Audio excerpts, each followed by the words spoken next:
আসসালামু আলাইকুম। আশা করি সবাই ভালো আছেন। আমি আলহামদুলিল্লাহ ভালো আছি। তো আজকে আপনাদেরকে আমি দেখাবো কিভাবে ধান ক্ষেতের আগাছানাশক ইউজ করতে হয়। আগাছানাশক ইউজ করার জন্য আপনাকে প্রথমে নিতে হবে সাদা সার, তারপরে আমি 2টা কীটনাশক এখানে ইউজ করছি। একটা হচ্ছে পরিষ্কারক, অন্যটা হচ্ছে লাল তীরের 18WP। এই 2টা কীটনাশক আমি আগাছা পরিষ্কারের জন্য ইউজ করেছি। এই 2টা কীটনাশক আমি প্রথমে সাদা সারের উপর ভালোভাবে ছিটিয়ে নেব, একদম পুরা সার জায়গা জুড়ে এটা ছিটিয়ে নেওয়ার পর এটাকে হাত দিয়ে ভালোভাবে মিশিয়ে নেব, যাতে কোথাও বাত না থাকে, প্রতিটা সারের সাথে এই পাউডারগুলো লেগে যায়। কমপক্ষে 5 থেকে 10 মিনিট হাত দিয়ে এই সারগুলো মিশাবেন।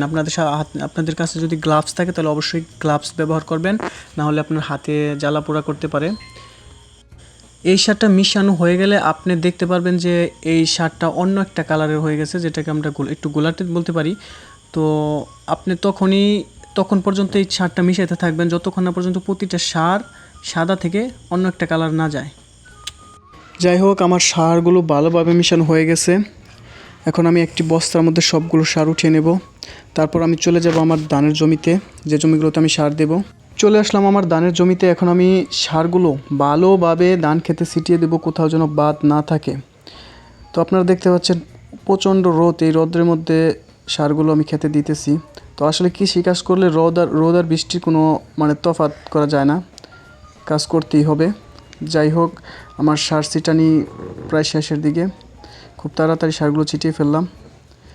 তো আপনারা যারা কৃষিকাজ করেন অবশ্যই এই ভিডিওটা আপনারা দেখতে পারেন, আপনাদের হয়তো উপকার আসবে। তো সারগুলো ভালোভাবে ছিটানোর পর আমি অবশ্যই জমির আইল যে আছে এটা বেঁধে দিতে হবে, যাতে 3-4 দিন ক্ষেতের মধ্যে পানি একদম আটকে থাকে, পানি যেন বাহিরে চলে না যায়, এটা খেয়াল রাখতে অবশ্যই, তাহলে সারগুলো ভালো কাজ করবে। যাই হোক, আমার ভিডিওটা ভালো লাগলে ফলো করবেন। ভালো থাকবেন, সুস্থ থাকবেন। আল্লাহ হাফেজ।